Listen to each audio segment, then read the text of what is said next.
The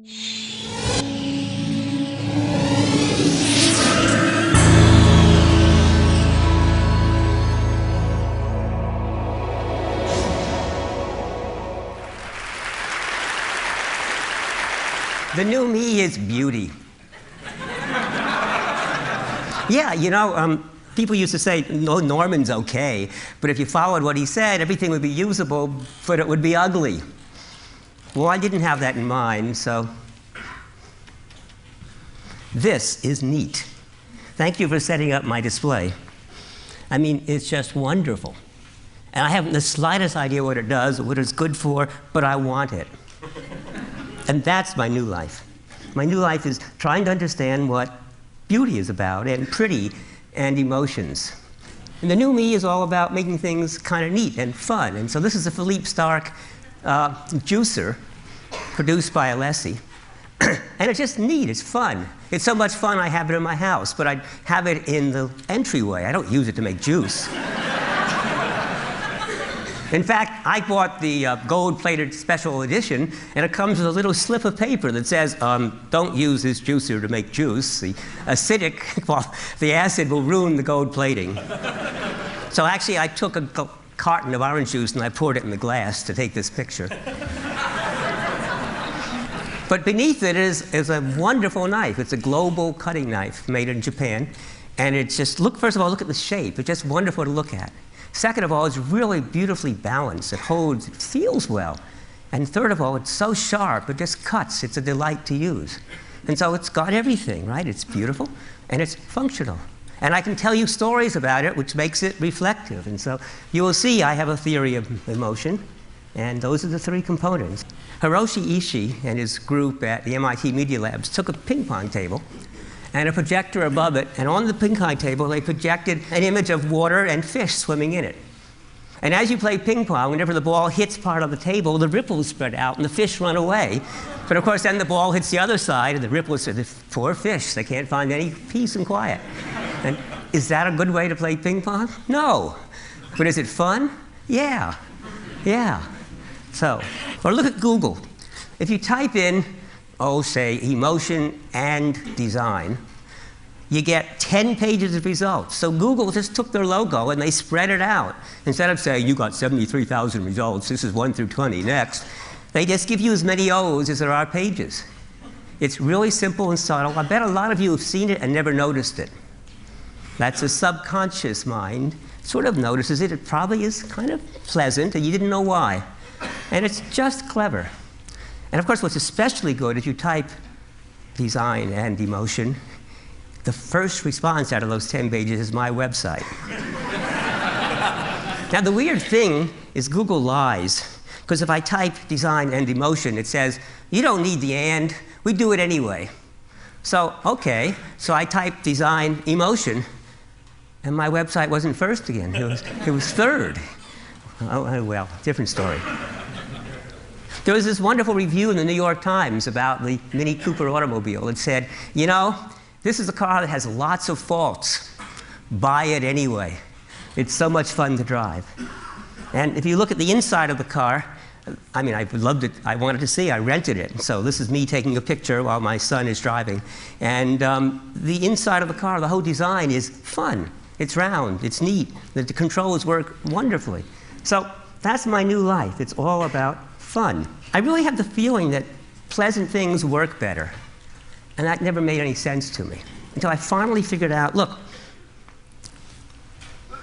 I'm going to put a plank on the ground. So imagine I have a plank about 2 feet wide and 30 feet long, and I'm going to walk on it. And you see I can walk on it without looking, and I can go back and forth, and I can jump up and down, no problem. Now I'm going to put the plank 300 feet in the air, and I'm not going to go near it, thank you. Intense fear paralyzes you. It actually affects the way the brain works. So Paul Sappho, before he gave his talk, said that he didn't really have it down until just a few days or even hours before the talk, and that anxiety was really helpful in causing him to focus. And that's what fear and anxiety does. It causes you to be what's called depth-first processing, to focus, not to be distracted, and I couldn't force myself across that. Now, some people can, circus workers, steel workers, but it really changes the way you think. And then a psychologist, Alice Eisen, did this wonderful experiment. She brought students in to solve problems. So she'd bring people into the room, and there'd be a string hanging down here, and a string hanging down here, and it was an empty room, except there'd be a table with a bunch of crap on it, some papers and scissors and stuff. And she'd bring them in, and she'd say, this is an IQ test, and it determines how well you do in life. Would you tie those two strings together? So they'd take one string, and they'd pull it over here, and they couldn't reach the other string. Still can't reach it. And basically, none of them could solve it. You bring in a second group of people, and you say, oh, before we start, I got this box of candy, and I don't eat candy. Would you like the box of candy? And it turns out they liked it, and it made them happy. Not very happy, but a little bit of happy. And guess what? They solved the problem. And it turns out that when you're anxious, you squirt neurotransmitters in the brain, which focuses you, makes you depth first. And when you're happy, what we call positive valence, you squirt dopamine into the prefrontal lobes, which makes you a breadth-first problem solver. You're more susceptible to interruption. You do out-of-the-box thinking. That's what, in fact, brainstorming is about, right? With brainstorming, we make you happy, we play games, and we say no criticism, and you get all these weird, neat ideas. But in fact, if that's how you always were, you'd never get any work done, because you'd be working along and say, oh, I got a new way of doing it. So to get work done, you got to set a deadline, right? And you got to be anxious.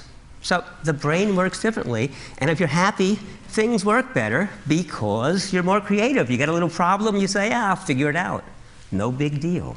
There's something I call the visceral level of processing, and there'll be visceral design, and it's biology. And we have co-adapted through biology to like bright colors.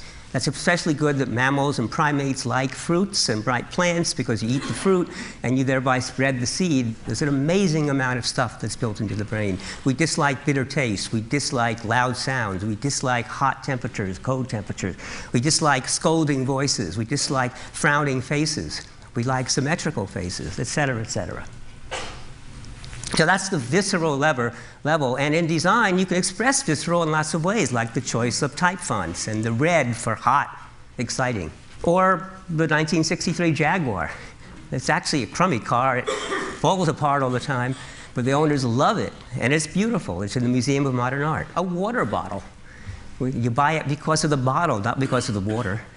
And when people are finished, they don't throw it away. They keep it for, it's like the old wine bottles. You use it for decoration. Or you maybe fill it with water again, which proves it's not the water. It's all about the visceral experience. The middle level of processing is the behavioral level. And that's actually where most of our stuff gets done. Visceral is subconscious. You're unaware of it. Behavioral is subconscious. You're unaware of it. Almost everything we do is subconscious. I'm walking around the stage. I am not attending to the control of my legs.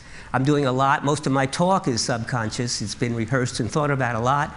Most of what we do is subconscious. Automatic behavior, skilled behavior is subconscious, controlled by the behavioral side. And behavioral design is all about feeling in control, which includes usability and understanding, but also the feel and heft. That's why the global knives are so neat. They're so nicely balanced, so sharp. You really feel you're in control of the cutting.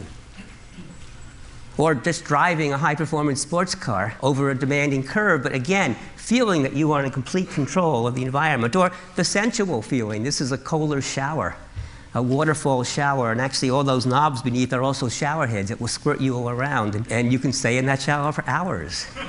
And not waste water, by the way. It recirculates the same dirty water. Or this is a really neat teapot I found at High Tea at the Four Seasons Hotel in Chicago. It's a Ronnefeldt tilting teapot. So that's what the teapot looks like, but the way you use it is you lay it on its back, and you put tea in, and then you fill it with water. The water then seeps over the tea, and the tea is sitting in this stuff to the right. The tea is to the right of this line. There's a little ledge inside, so the tea is sitting there, and the water is filling it up like that. When the tea is ready, or almost ready, you tilt it.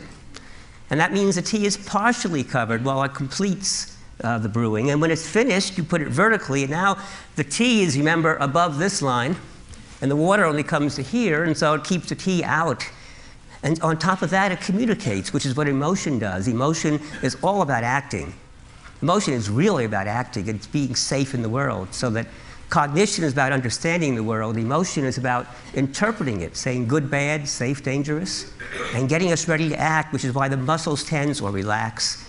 And so that's why we can tell the emotion of somebody else, because their muscles are acting subconsciously, except that we've evolved to make the facial muscles really rich with emotion. Well, this has emotions, if you like, because it signals the waiter that, hey, I'm finished, see? It's upright.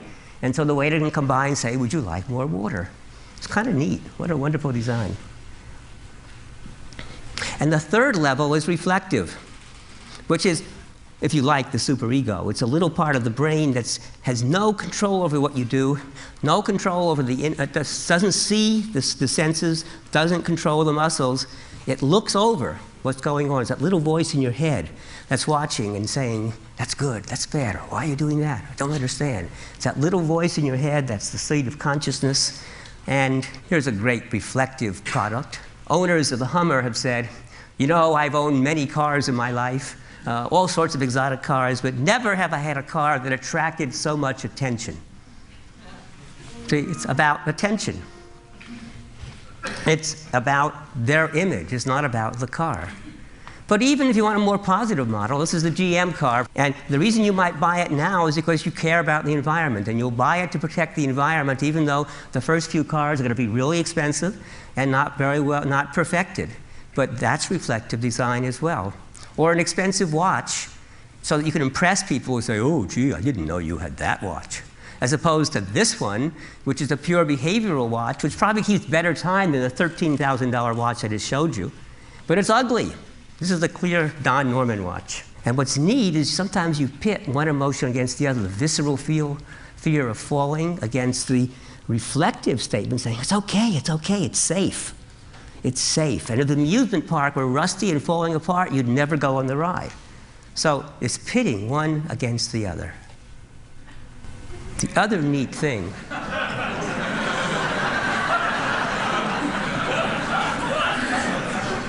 so Jake Kress is this furniture maker, and he makes this unbelievable set of furniture. And this is his chair with claw.